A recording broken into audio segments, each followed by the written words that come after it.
আজ বিশ্ব নদী দিবস। এ উপলক্ষে বাগেরহাটের শরণখোলায় নদী ও সুন্দরবন রক্ষায় সচেতনতা সৃষ্টি লক্ষ্যে শিশুদের অংশগ্রহণে রচনা প্রতিযোগিতা অনুষ্ঠিত হয়েছে। শনিবার ২৮ সেপ্টেম্বর সকালে ইউথ ক্লাব শরণখোলা বন্যপ্রাণী সংরক্ষণ টিমের আয়োজনে খালেক একাডেমিতে এই প্রতিযোগিতা অনুষ্ঠিত হয়।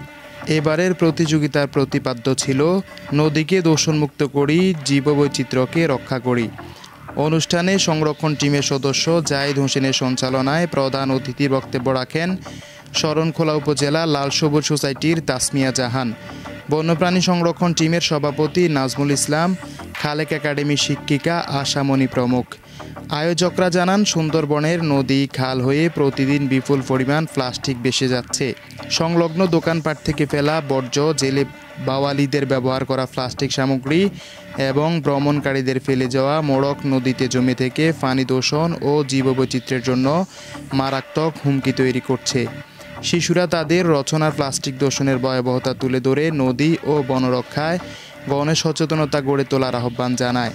প্রতিযোগিতা শেষে বিজয়ীদের হাতে পুরস্কার তুলে দেওয়া হয়। অনুষ্ঠানে সুন্দরবনের বন্যপ্রাণী সংরক্ষণ ও জীববৈচিত্র্য রক্ষায় গুরুত্ব আরোপ করা হয়। Desk report, Bartadesh news, Dhaka.